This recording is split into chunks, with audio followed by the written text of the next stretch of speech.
What is going on? We are back. Back to back. Like the Lakers and the Chicago Bulls.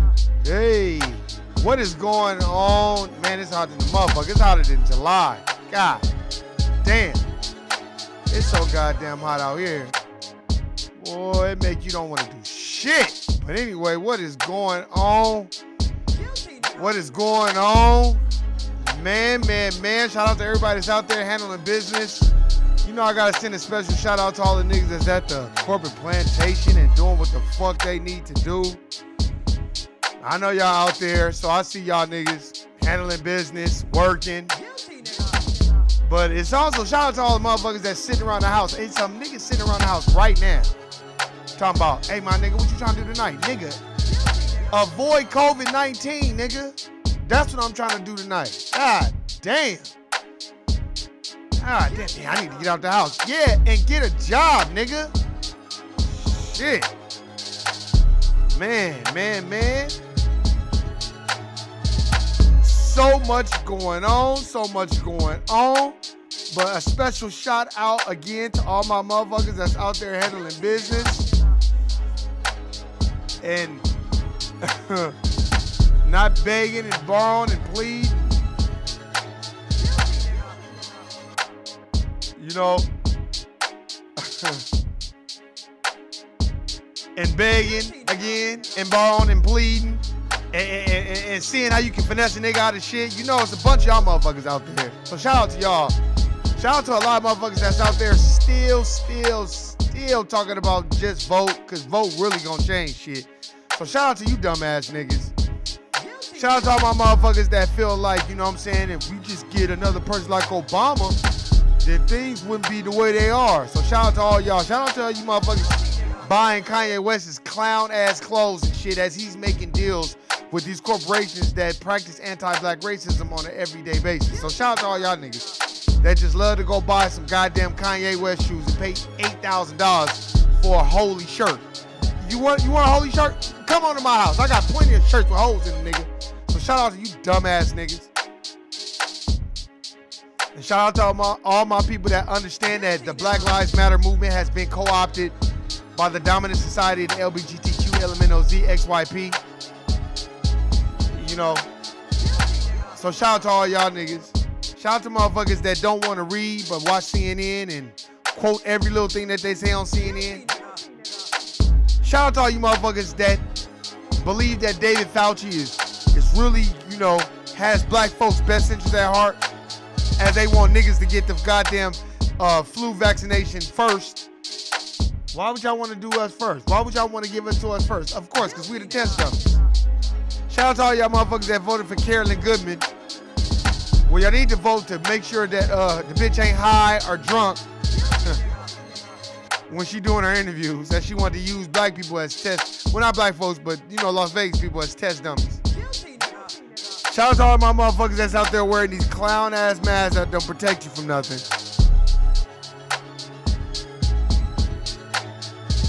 You know, shout out to all y'all. Shout out to you who know that racism and white supremacy is an institution. It does exist. And we have to fight it together. So if you're not fighting together and being on the same team, making sure you on code, then you get the fuck out of my face. Because it doesn't work any other way.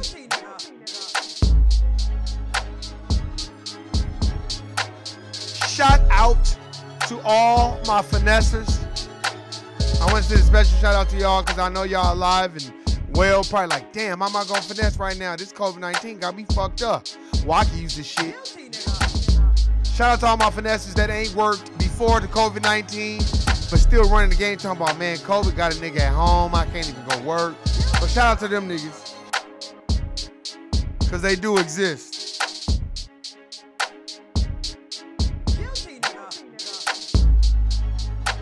Shout out to all my people that's not finessing, but kind of like, fuck it, I make more money on unemployment, so I ain't gonna work. And then you try to return back to the corporate plantation, they be like, oh, we replaced you. We already called people back to work, but we're going in another direction. Shout out to you suck ass niggas too, thinking that you had a friend. Shout out to all you motherfuckers that think racism don't exist. You know, I was watching this thing on Professor Griff's channel where he was playing this one nigga, and this nigga was like, I don't understand why black people out here protesting all this other stuff. You know, white people are not racist and all this other stuff. Nigga, stop it. No, nigga, you don't get no shots out. You get a good man. Lucky I ain't play that song for your coon ass.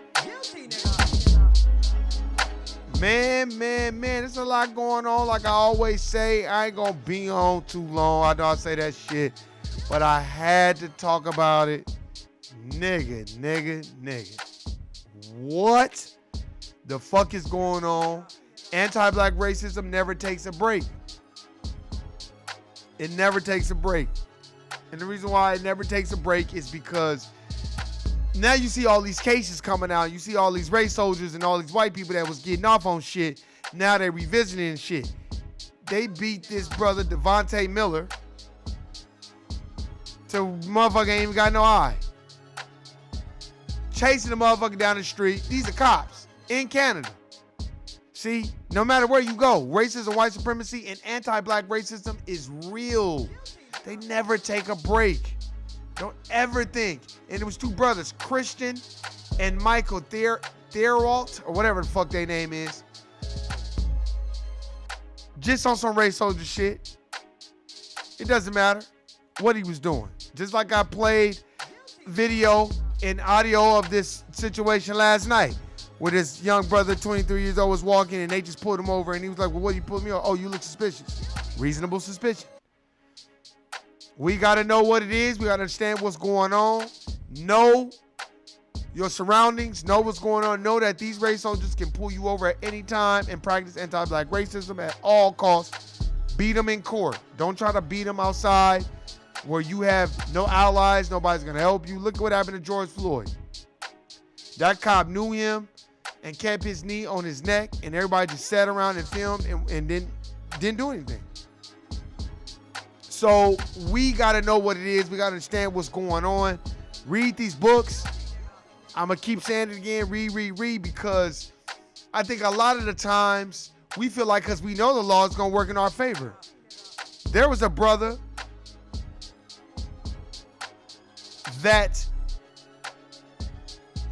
applied the stand your ground law because he was being harassed by some white supremacists, and he shot at one of them at a warning shot, and now he's in jail facing charges.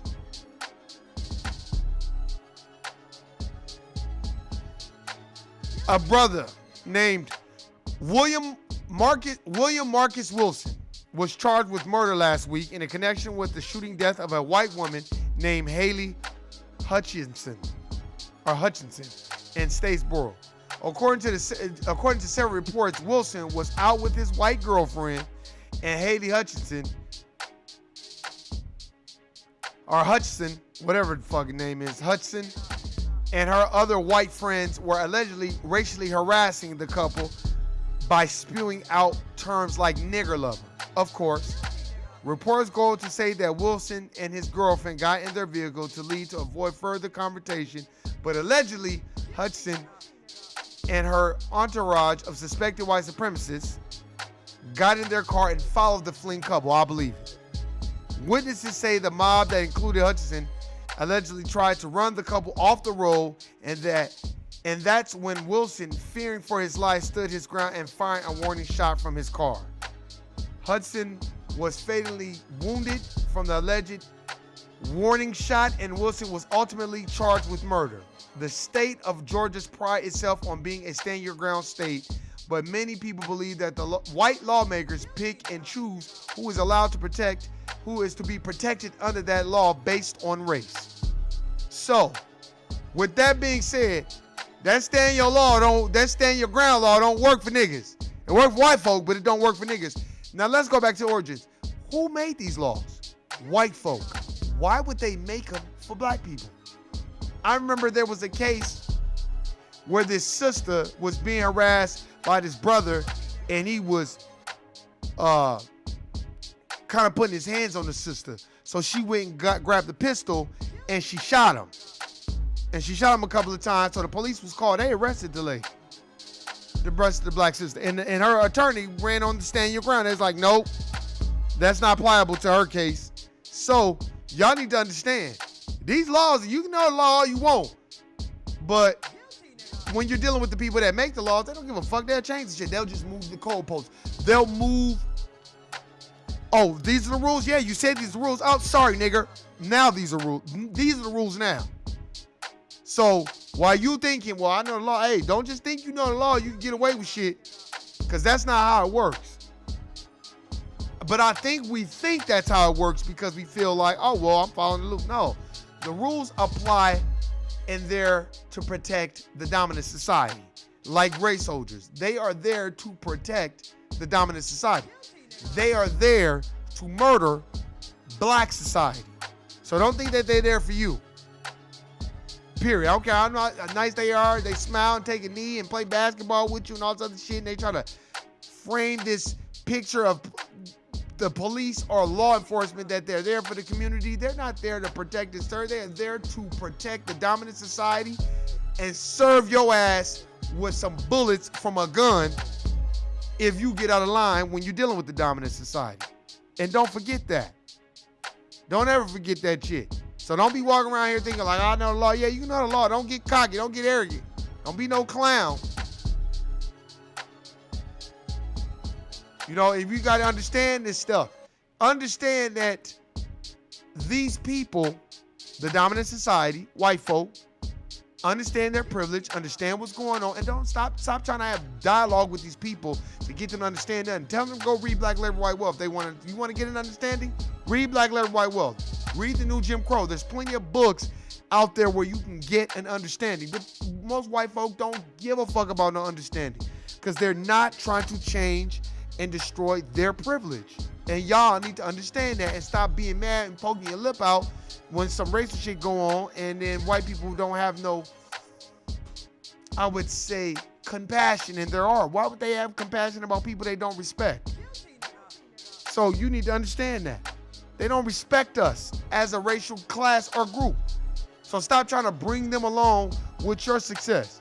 So when you talk about reparations, you better talk about reparations specifically for black folk. That's why motherfuckers be like, Obama, man, fuck Obama. Obama didn't give a fuck about no niggas. So fuck them. And they can do that when they go low, we go high. No, when they go low, you go lower. Fuck that. Stop listening to Michelle Obama and all these other motherfuckers that are in positions of power. They are paid by the dominant society. Most people are. So expect them to be Sambos and coons. Don't expect them to have your back and really think that, oh man, they're gonna really do more. Trust me, you talk to a nigga that voted for Obama twice. Cause I was under this disillusion. I was under this whole, oh well, you know, he gonna do it the first, you know, I'm, you know, hanging at every word. Never said nothing for black folk. Never. No, I was like, damn man, you know, never say nothing.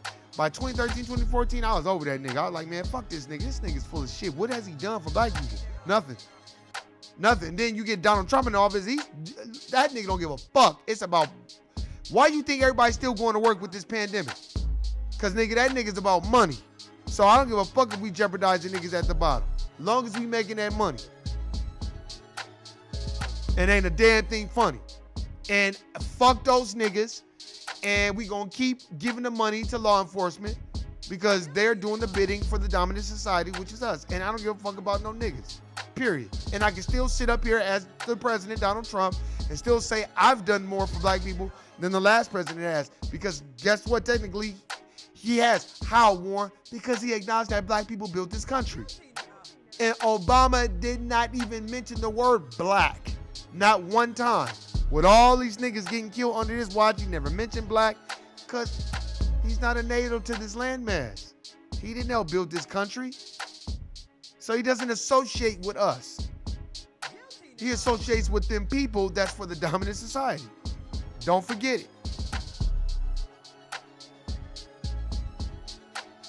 That's why when you watch all the killings and all the stuff that's going on, when we retaliate, oh, guilty nigga. Oh, well, I was standing my ground. It was harassing me. It doesn't matter. But isn't that a law? No, nigger. It's a law for white people, not for niggers. So why would you do that? And then they talking on their walkie-talkie. Let me get a 10-4 back up on such. We got a nigger in progress thinking he can use our laws. And then the dispatch be like, are you kidding me? Bob, tell that nigger he's under arrest.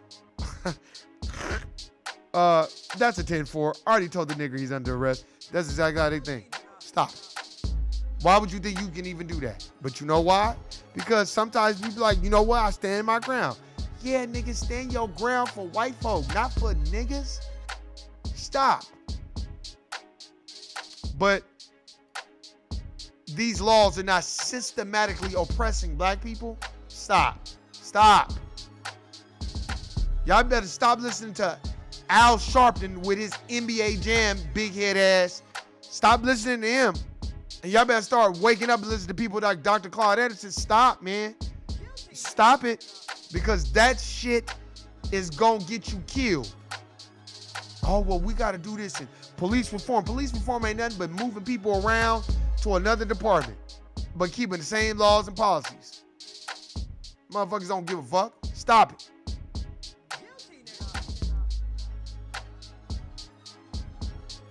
That's why I said, man, we as people got to wake up and understand what the fuck is going on and know that these people are not your friends. Period. These people are not your friends and they don't give a fuck. And I don't care how much they smile, laugh, and joke with you. And stop being under this illusion that it's the illusion of inclusion. The Black Lives Matter shit is co-opted. That's white people running that. Because let me tell you something. You can march and whine and protest with a white person next to and say, we need reparations. I bet you they're not going to repeat that shit. We want reparations. We want money that's owed to us for building the country. They going to be like, whoa. What do you mean? Well, why do you guys think you guys deserve reparations? And then you got to, well, because we built the country. Well, no. Immigrants built the country. See? Because most dominant society people in this generation, they don't know what the fuck is going on. They don't know nothing about history because they've removed so much knowledge of history in the schools. Most white people think that white people built the country and that we were just slaves assisting them. That's what white people think in this generation at this point because their grandparents and parents are not telling them about slavery and about white privilege. That's why most kids, millennial kids is like, fuck you, bro. I don't have fucking white privilege. But they don't know that they can talk crazy to a police officer and nothing will happen to them, and none of the black person talk crazy, they'll be dead.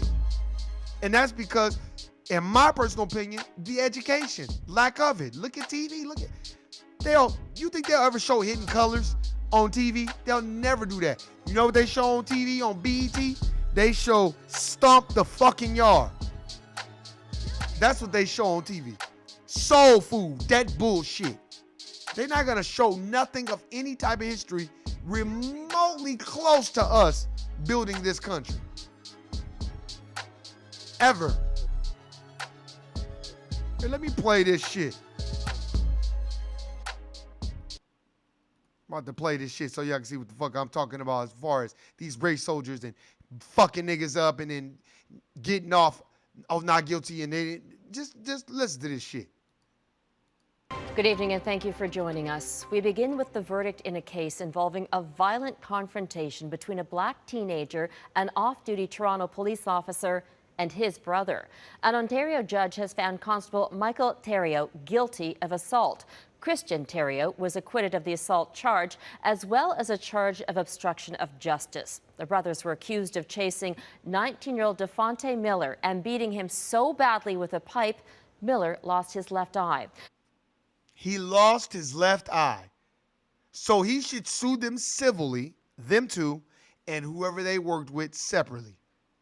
Because now I don't have an eye because of them. Global Shalima Maharaj is following the developments. Shalima, what do we know about how the judge arrived at his decision? Well, Robin, there was already a great deal of attention surrounding the trial of Toronto Police Constable Michael Theriault and his brother Christian. The focus has since become amplified. Now, Justice Joseph DeLuca acknowledged the social context surrounding this case, but said it wasn't his task to conduct a public inquiry into race and policing or to deliver a verdict sought by the public. It's been more than 3 years since a violent altercation changed the course of Devontae Miller's life. Now, at the conclusion of the trial for the two men. Look at, I wish I could screen share that. If y'all could see the look on these arrogant ass race soldiers. Wow.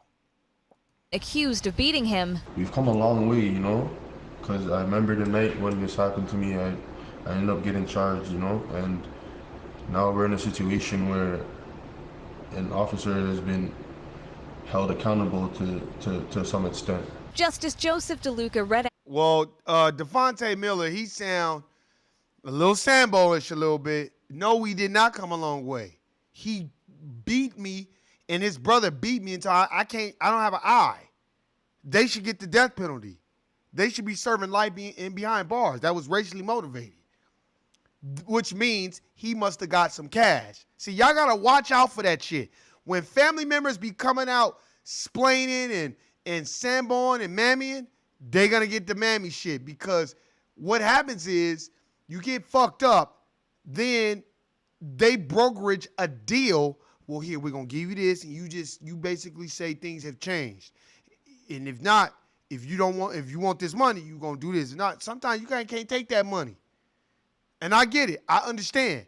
But you should be able to get the money, and you should be able to get justice.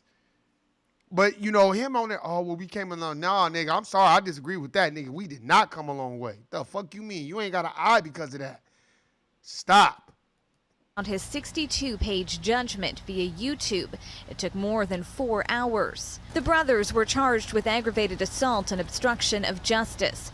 Christian Theriault was acquitted on both counts, while Toronto Police Constable Michael Theriault was found guilty of the lesser charge of assault. How could it happen that neither the Toronto Police Service nor the Durham Regional Police Service, in view of these catastrophic injuries, never contacted the Special Investigations Unit? Ontario. Well, they would never contact that special investigative unit, because why would they do that? Why would they tell on themselves? They're not going to do that. They don't care. They was hoping this shit would go away. That's what it is. They was just hoping the shit would go away, and then they just move on, just another dumb nigga. And then that's on them, too. That brother should have been speaking up, and not just him, his family. Everybody should have been raising hell, reaching out to lawyers, writing motherfuckers in the U.S., bringing attention to it. See, that's what I'm saying. See? And Drake, this happened in your backyard. So where are you, sir? Tell us that what Pusha T said about you was not true. Since you dressed up in blackface, sir, what the fuck is going on?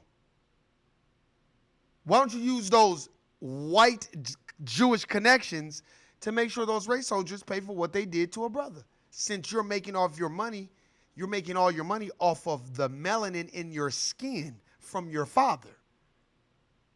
Police watchdog was eventually contacted by Miller's lawyer, Julian Falconer, after months had already gone by. During the trial, the defense argued the brothers caught Miller and his friends breaking into their parents' pickup truck. The court heard the brothers allege Miller attacked them and they acted in self-defense. In his testimony, Miller said he saw the longer-haired man, Michael Theriault, an off-duty cop. Justice DeLuca was... So you was wielding a pipe, but you a police officer. See? And you supposed to protect and serve? Stop. You're not protecting and serving, and you're running games. Stop. Satisfied that he was hit in the face with the pipe, but he also accepted the assertion of a medical expert that the injury to Miller's left eye, which had to be surgically removed, was likely the result of a punch. But at the end, DeLuca could not conclude guilt beyond a reasonable doubt on the aggravated assault and obstruction charges. The crowd outside the courthouse appeared extremely deflated when the judge told Christian Theriault that he was free to go. Michael Theriault, on the other hand, is due back in court in July.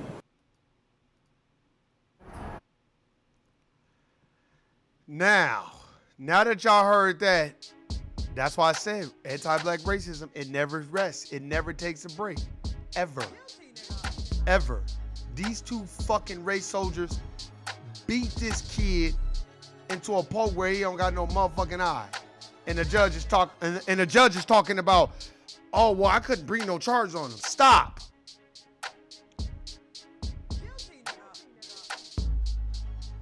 Oh, what's going on, Whoopo? I was like, who is that? I'm like, Bernard Kelly. I hope this ain't no agent provocateur. What's up, Warno? Just left the plantation. Man, go look that case up, Whoopo. Go look it up. Devontae Miller. These two goddamn race soldiers killed, basically fucked him up. Damn near killed him. Stop it. Stop. That's why I'm like, man,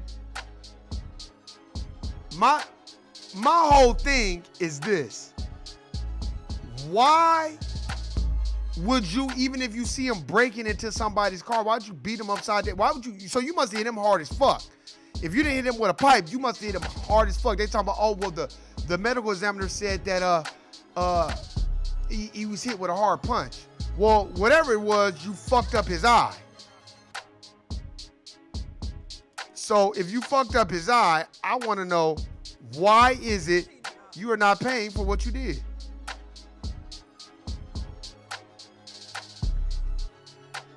And another question, why is it that these judges always play dumb when it comes to justice with black folk dealing with white people? But you see this brother, William Marcus Wilson, he tried to stand his ground, guilty nigga, right away. So you see William Marcus, or William Wilson, Mr. Wilson here, a black brother that was dating a white sister, and they was yelling nigger lover and all this other shit. Then he tried to defend himself. Oh, guilty nigga. But these two Caucasian officers, race soldiers, if you caught them doing something, why didn't you call for backup like y'all normally do? Now I'm beginning to think you must have knew these kids and went out of your way to play vigilante. Again, if you was off duty, why didn't you call it in? Because these are race soldiers that's like, fuck these niggas. Let's fuck him up. You probably knew him. See, a lot of this shit is racially motivated and personally motivated. Just like Derek Chauvin and motherfucking George Floyd. He knew George Floyd. Don't tell me y'all worked at the same club and y'all know nobody. Anybody that go to a club, everybody that's security know each other. Stop. You may not like each other, you may not fuck with each other outside of work, but you know each other. So stop it. That's why I stop having these conversations with people about race and start calling their asses out. Be like, well, you know what? Most people suffer from white fragility. Go get the book. Well, what is that? Read the book by Robin DiAngelo. Go read it. A white lady wrote it. Maybe you'll listen to it right because a white lady wrote it. Stop reading Tim Wise and shit and read some real shit. Because all Tim Wise do is act like a goddamn lying-ass preacher and go around black people selling them this fucking mysterious hope that white people will be like him in the long run when really they're not. And then you have all this racial shit occurring in the last, I don't know how many years, and where the fuck is Tim Wise at? Where is he? Matter of fact, I'm about to look the nigga up right now. Let's look him up.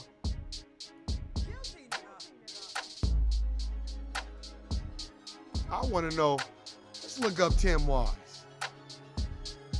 What does Tim Wise think about George Floyd? Let's see. Yeah, nothing comes up on Tim Wise. Of course. Now let's see. I want to see what he has to say.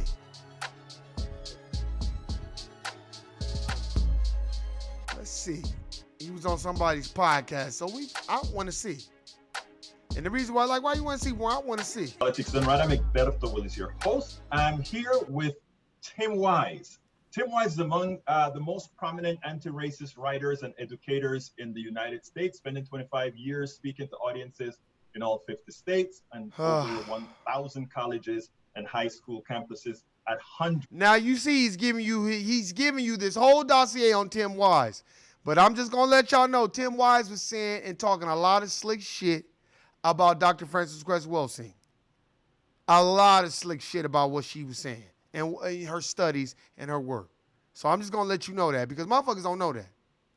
It's of professionals of academic conferences and to community groups across the country. Wise is the author of 7 books, including his latest, Under the Influence, Shaming the Poor, Praising the Rich, and Sacrificing the Future of America. You'll see that in the links for you to check that out as well. Wise has been featured in several documentaries, including the 2013 Media Education Foundation release. Stop it. Just get to it. Welcome aboard God. Politics Done Right. How are you doing today? I'm doing great. Thanks for having me. Absolutely. So first of all, I want to start right in the meat of things. When you heard about what I call the assassination in Minneapolis, what were your thoughts? Well, I thought it was obviously just a horrific video and a horrific incident. And I also realized, as was the case with the video in Georgia of Arbery, that were it not for the video, were it not for the fact that we're in an era where that kind of stuff can actually be captured by someone's cell phone, that none of us would know anything about it. And that it would have been covered up and papered up. See, we know that. And he's right about that, but these are things that we already know. You know what I mean? See, you got to watch that too, man. White people, in my opinion, get too much praise for calling out racism, but not doing anything. You can call it out all day, but what are you doing? How are you going to change the infrastructure? Why don't you go around from corporation to corporation and sit alongside these human resources departments and start looking at some of these claims that black folks make against their white counterparts?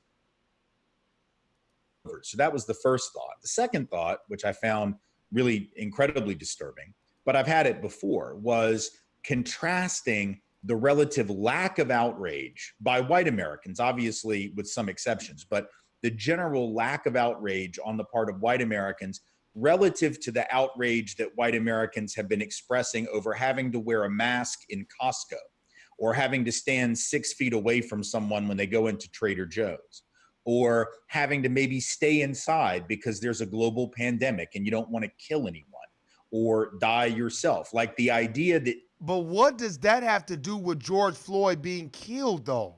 You see what I'm saying? No diss to the brother, but God, this is the shit that I've been saying. When I've heard the whole time, like, it just seems like he's taking us on an alligator roll. You just talk, you babbling.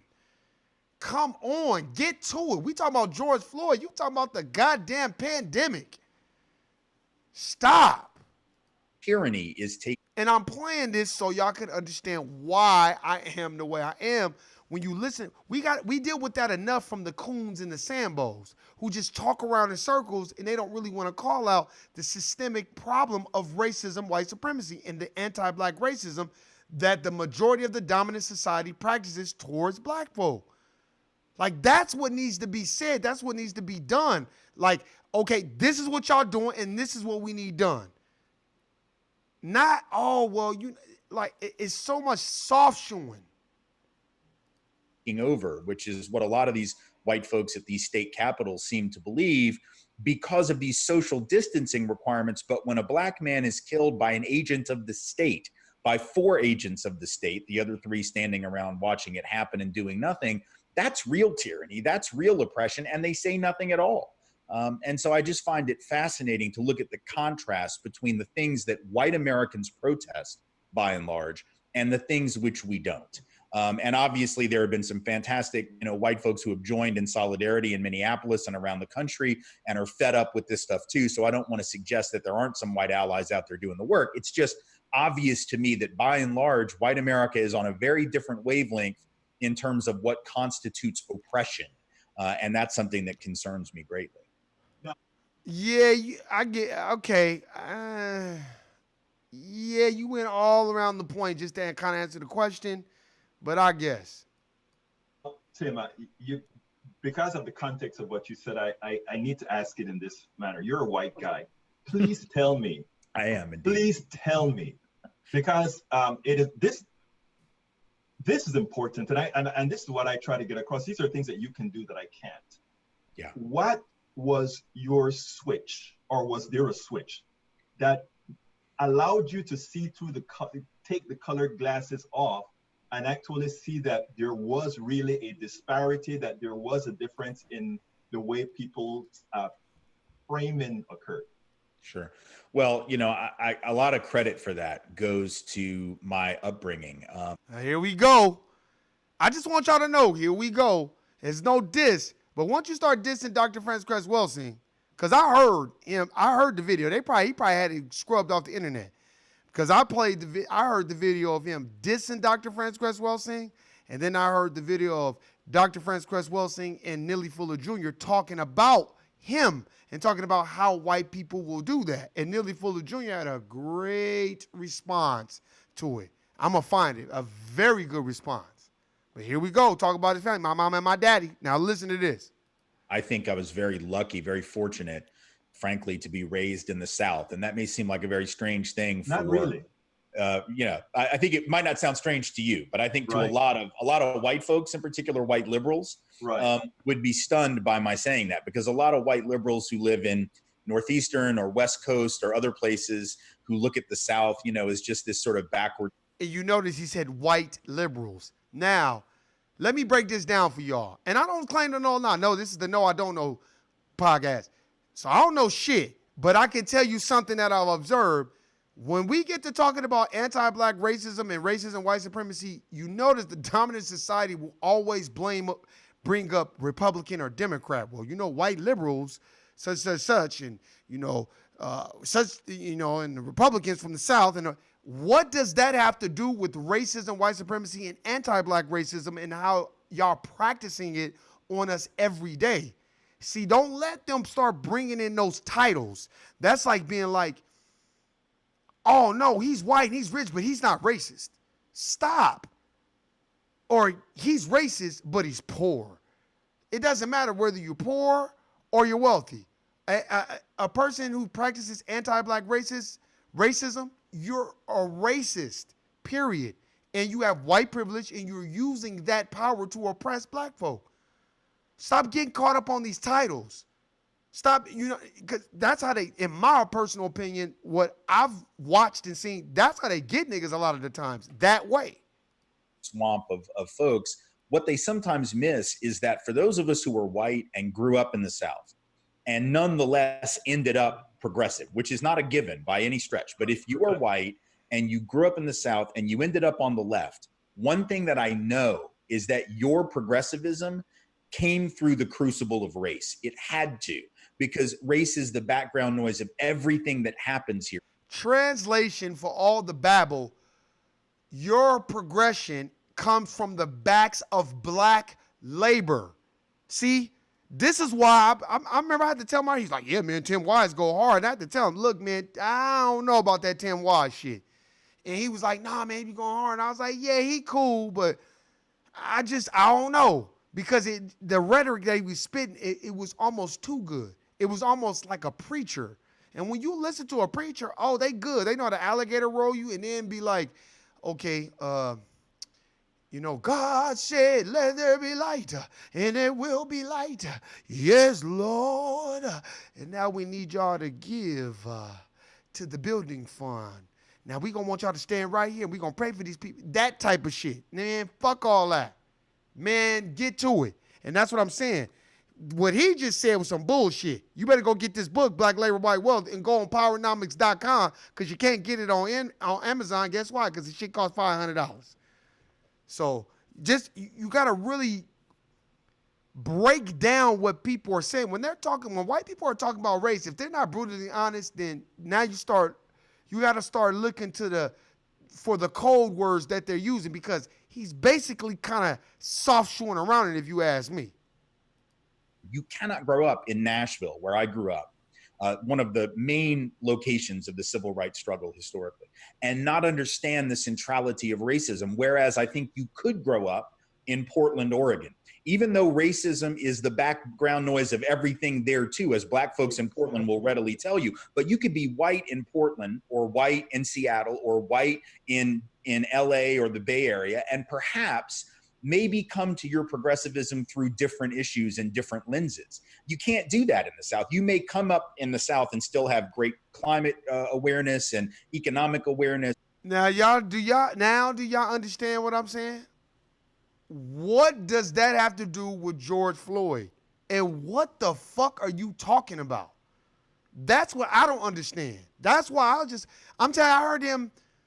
I went and listened to some of his speeches probably about 6 years ago, and I just was not impressed because I went and listened to him do speeches, you know what I mean, and lectures. And when I was listening to him, and he got to, I grew up in the South, and, I was blessed to grow up in the South because, white, I'm like, and I'm listening, because my mom and my daddy, they told me, and I just was like, listen. But what the fuck does that got to do with racism, bro? Like, we suffering right now. You soft shoeing. And y'all got to start checking motherfuckers from these other racial groups that want to get around us and then act like they're such an expert on racism and white supremacy, and then they get to taking you on an alligator roll. So while he's doing the alligator roll, George Floyd is dead. David McAtee is dead. Breonna Taylor is dead. Rashard Brooks is dead. So while you doing all this alligator, what are you gonna do to stop it? What are you doing? Why don't you say, okay, I want to partner with the government so I can go on these police forces and not talk to these people, go on the ride-alongs and coach and counsel these white police officers on what they are doing wrong while profiling black folk? Why don't you do that? Damn, don't that sound like a great idea? Damn. Now, did it take me long to come up with that? No, it didn't. But you know what? You're probably not going to do that because the government probably don't want to be bothered, and you're not going to make no noise about it because then the government might shut you down from doing these speeches and making that money. That's what I think. Environmental issues, militarism, but race is going to be there. So growing up in the South, I was able to not only see the disparity, but also to have a context historically and a narrative to explain it. And I had parents that were very clear about that. I went to a historically black preschool. Most of my early childhood friends were black kids. I know every white person says we have black friends, and here we go. I got the black friends, and then I went to a historically black. Okay, right. Did you march with Martin Luther King too? Did you pitch with them in the Negro Leagues too, dead boy? Stop. Lying. That's like all I had for the first several years of school because that's who I was around. And so I was able to see when they were treated differently. I didn't always know what was happening. I was 5, 6, 7 years old. I didn't have the language, but I could see with my own eyes and feel with my own heart what was being done. Something was dividing us. Something was keeping us apart. Well, if you didn't really know what was going on because you was young, then how do you say, but I knew something? Man, stop. See, this is what I'm saying, man. And I get it, this guy's conducted an interview, but I would have been like, all right, man, but you got to get to the point, bro. Like, what do you think needs to go on, and why is it still happening? And kind of get to it, though. And give us some books that you reference, and not your books either. What black authors have you read thoroughly that give you a better perspective on race? You know what I mean? Because, man, like, we got to start holding these people accountable, man. Because they come amongst us and they think they are racial experts on the shit. And if you listen to them, they just babbling the whole time about some shit we done heard a million times. I'd rather listen to Jane Elliott.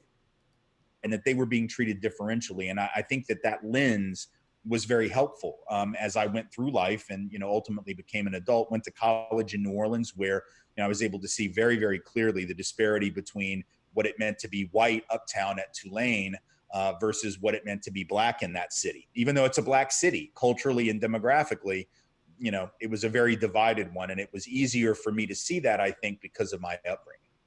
Well, one of the things that I admire with you is you have the cojones to actually say. See, we love praising the white folk. Oh, you have the cojones to actually say it. Look, let me tell you something. Saying it is one thing, but doing it and trying to replace the system of racism and white supremacy and establish a system of justice is another. And we got to understand that. That's two different things. You can say it all day, but are you willing to give it up? Are you willing to be like John Brown? are you willing to be like Keith Forsyth from the book The Burglary and break into the FBI and expose J. Edgar Hoover for the bullshit he was doing towards black folk? Are you willing to do that and go into hiding, not dealing with your family and friends to help black people? That's the question.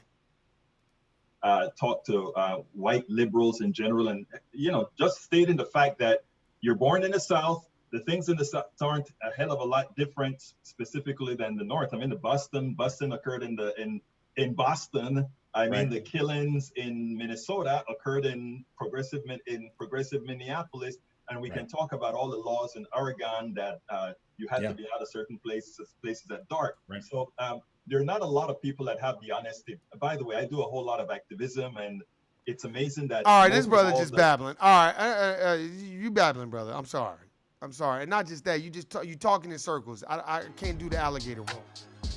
Got my music back on. God damn. Should never look that motherfucker up, man. The nigga interviewing him. You know, I do a lot of activism, nigga. It ain't about you. You know what I'm saying? And I think a lot of people go after people like Tim Wise to get him on their show because they think he's gonna get his. But it's like, man, these niggas wasn't talking about nothing. And that's what I mean. Anti-black racism never takes a break.